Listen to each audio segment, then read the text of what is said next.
အားလုံးပဲမင်္ဂလာပါရှင်။တရားနီ channel မှာပြန်လည်ကြိုဆိုလိုက်ပါတယ်ရှင်။ဒီနေ့မှာတော့ကျမတို့ရဲ့နေ့စဉ်ဘဝမှာ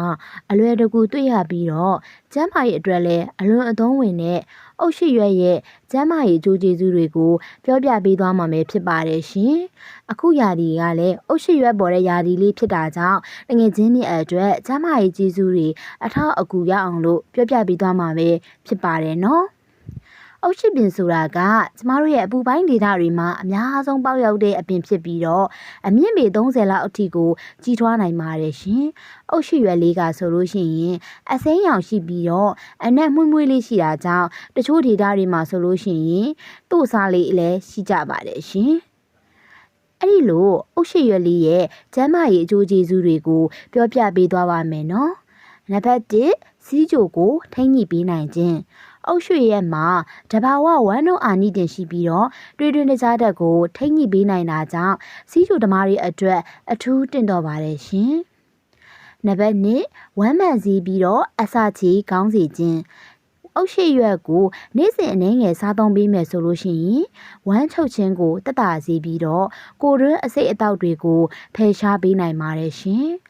နံပါတ်3နှလုံးကျန်းမာရေးကိုထောက်ပံ့ပေးခြင်းအုတ်ရှိရွက်မှာရောင်ရမ်းမှုလျော့စေတဲ့အာနိသင်ရှိပြီးတော့ကိုလက်စထရောကိုလည်းလျှော့ချပေးနိုင်တာကြောင့်နှလုံးရောဂါမဖြစ်အောင်ကာကွယ်ပေးနိုင်ပါတယ်ရှင်။နံပါတ်4အသက်ရှူလမ်းကြောင်းကိုကာကွယ်ပေးခြင်းအုတ်ရှိရွက်ကိုတို့ဝဲစားစားပြုတ်ရည်အဖြစ်ပဲတောက်အေးမိခြင်းပန်းနာရင်ချက်နဲ့အသက်ရှူလမ်းကြောင်းဆိုင်ရာယောဂါတွေကိုကာကွယ်ပေးနိုင်ပါတယ်ရှင်။နံပါတ်5ကရွန်းအနာတွေကိုတက်တာစေခြင်းအုတ်ရှိရွက်မှာဘက်တီးရီးယားကိုတိုက်ဖြတ်နိုင်တဲ့အာနိသင်ရှိတာကြောင့်ဗဇက်အနာတွေကိုတက်တာစေဖို့လည်းအသုံးပြုနိုင်ပါတယ်ရှင်။နံပါတ်6ကတော့ကိုယ်အပူချိန်ကိုထိန်းညှိပေးခြင်းပဲဖြစ်ပါတယ်။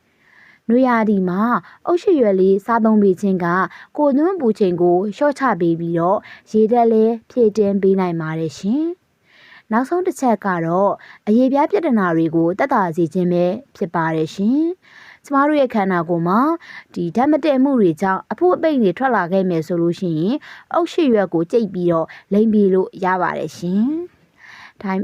တန်စီးလွန်ပြီးဆိုတယ်လို့ပဲအုတ်ရှိရွက်ကိုအလွန်အကျွံစားသုံးမယ်ဆိုလို့ရှိရင်တော့ဝမ်းချုပ်ခြင်းလေအောင်ခြင်းအစာအိမ်နာခြင်းတွေးတွင်တကြားကြဆင်းတို့တွေဖြစ်နိုင်ပါတယ်နော်အစာအိမ်နာခြင်းတွေးတွင်တကြားကြဆင်းခြင်းတို့ဖြစ်နိုင်ပါတယ်ရှင်ဒါကြောင့်တင့်တဲ့ပမာဏနဲ့ဒါစားသုံးပေးဖို့တငယ်ချင်းတွေကိုအကြံဉာဏ်လေးပေးပြီးတော့တိုက်တွန်းပြရစီရှင်အခုဆိုလို့ရှိရင်ဈေးထဲမှာအုတ်ရှိရွက်လေးတွေလည်းပေါ်နေပြီဆိုတော့ကျမရဲ့အကျိုးကျေးဇူးတွေအများကြီးရှိတဲ့အုတ်ရှိရွက်လေးကိုချင်းဟင်းလေးပဲဖြစ်ဖြစ်ဒီတုတ်စားတာပဲဖြစ်ဖြစ်ပေါ့နော်စားသုံးကြည့်ဖို့တငယ်ချင်းတွေကိုဒီနေရာနေပြီးတော့အကြံဉာဏ်လေးပေးပါတယ်နော်ကဲဒီလိုကျမရဲ့အတွက်အသုံးဝင်တဲ့အကြောင်းအရာတွေကိုဆက်လက်ကြည့်ရှုခြင်းလို့ရှိရင်ကျမရဲ့ channel လေးကို like and subscribe လေးလုပ်ပေးဖို့တငယ်ချင်းတွေအားလုံးကိုမေတ္တာရက်ခံအပ်ပါတယ်ရှင်တငယ်ချင်းတွေအားလုံးကိုလည်းကျေးဇူးအများကြီးတင်ပါတယ်နော်ကျမရဲ့တငယ်ချင်းလေးတွေကျမရေးတွေကောင်းမွန်ပြီးတော့တာယာပျော်ရွှင်တဲ့နေ့ရက်လေးကိုပိုင်ဆိုင်နိုင်ကြပါစေလို့ဒီနေ့ကနေပဲဆုတောင်းပေးလိုက်ပါတယ်ရှင်အားလုံးကိုကျေးဇူးတင်ပါတယ်ရှင်